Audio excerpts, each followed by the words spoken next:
amma qeerroof qarree keessaa tiraatoon gara waltajjiittas dhuftee afaan warra biyya kanaa beekuu fi afaan keenyaanis qeerroofis qarreefis dhaamsanii dabarsitee tiraatoon gara waltajjiitti. Hin ariifatinaa hin deeminaa. Ganaa tokko yaada keessatti jechuu barbaaddan yoo ta'e hin deeminaa. Kam jirtu? Qeerroo jirtu?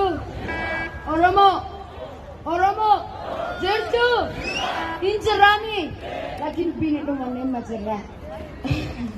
Onkee kiyya badu jira soo dafee dubbii kiyya fixadha.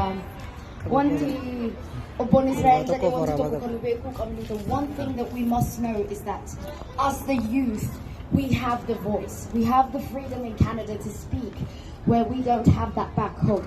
Ijoolleen teenya gammachuu jirtuu fi dubbii san dubbachuu akka hin dandeenyeef qabsoo isaanii ba'anii akka Oromootti dubbachuu waan hin dandeenyeef wareegamaa jiran. But us, we have that platform, so use it. Whether it's through TikTok or Twitter or Snapchat or Facebook, use that narrative in Gabotu. The narrative out here is to paint Oromo people as divisive, to paint Oromo people as terrorists. Do you even know what that means? Like, we need to stand. Jarana, no, we can't go home. Like, no. Okay. Listen, Jarana, we have to be here. As Jirrajachoni, we're not just present.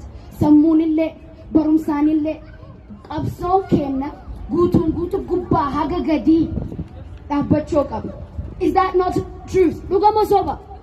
Lugami, Abson Kenna Gubba, Hagagadita Ukab. Anat Iraka, Hagajoleti Kwasiga Figuta Ukab. Sanamuka Godudandino, Honwaka Eroti. The revolution is in your hands. It is in your hands. It is in whose hands? Your hands. And Akamati cannot Kanamni Martas Pufeju, Nubere Dabana Jadaniran. Nubere Abatuma come. You stand with us, right? The police are here with us, right? Kongoma here today, Merat. It's not that. It's gone. I'm okay with that. Hi, dubbii teenya irra hoo deebinu yeroo xiqqoo ture haati xiyyaaf abbaan kiyya hibboo fi bakka na barsiisan. Harki kiyya xiqqaa. Hibboo fi bakka yeroo si barsiisan nuu deebii wallaalte biyya naa kennisiin jedhan. So tana na jalaa qaba. Yeroo san yeroo Tigraayin kennaa yookaan Amaara kenna. But tanarratti na jalaa qaba.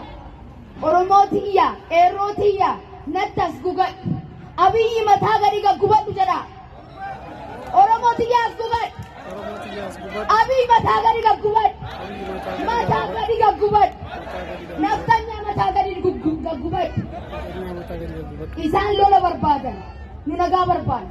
Durirraayyuu nagauma barbaadan. Nagaa san ofii fidachuuf to get that peace. We will work. We will protest. We are the revolutionaries of today. We are. Is that true or not? Who's the revolutionary? Every bit of us. We can't go back home. No. Mark my bloody words. I swear to God. If we go home today, we will go home. But if we go home from this revolution, no. Jawari ni daniran. Bakkay daniran. Mujatizay daniran. Jajane is from here. One of the arrested journalists is from Calgary. Kundu Arsukam. Next it will be you. Asitti sababana ganupa ambarbadan. Saati bitachuju. They're buying time. We need to use our time. We can't go back home. Because, yes, we can't. Because when you turn around, Gabruman Tanambo the Luft, Oromo, we're not going to survive this, guys. Tanduri Tayero, but we can't survive this. So Isimartu Ugamanu Yaboti, Welberagaba, Kanak Isa to Goda, Hokafratul to Goda, Hokam to Abduk Kamagarsa to Goda Jatani, Nama Hedatina. At this moment, I want each and every single one of you to take initiative. Learn. Adam Kiyamali Jada, never Barsisa. No, school saying I'm Ethiopian. I am Oromo. I am Oromo. Jalatte jibbite I am Oromo. And they better work with that. Oromo Jachoni, it makes us a political statement. Sena can delegitimize Guru Barbadi. Whether they like it or not, we are Oromo. We are Oromo. Some Pepsi Bata. Jira ijoolleen qeerroo isin martuu pliizoo qophiin keenya dhumateen booda nu dhiyaadhaan deemnaa barbaachisu boru qopheeffanne. Unfortunately, it's just for the qeerroo, so next time isinii waamna. Galatooma akkoo isintu fuudhee deema. Oromoo qabsoon keenya karaa baay'ee jira. Karaa miidiyaatiin hin qabsoofna, karaa sagaleetiin hin qabsoofna. Miidiyaan hawaasaatiin waraanni nurratti banamee jira. Kanaaf ofirraa deebisuu qabna. Waa meeqa hojjenna? Waa hedduu hojjenna. Kallattii takka qofaanii miti. Kallattii hedduun mootummaan amma aangoorra jirtu sirna nafxanyaa fiwudaalaa san gargaarsifattee karaa hedduun sagallee keenya ukkaamsuuf hojjetaa jiran. Nutis karaa danda'ame karaa teekinooloojiitiin karaa mallaqni yoo barbaachise mallaqa baasuutiin karaa advookasiitiin karaa hundaan ni qabsoofnaami. Ammaan tana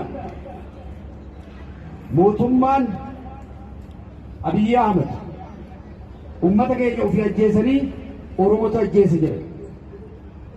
Mirga keenya ofumaa sarbanii Oromotu sarbe jedhe. Biyya faranjii kana keessatti yoo laaltan namoonni hayyoonni guyyaa tokko waan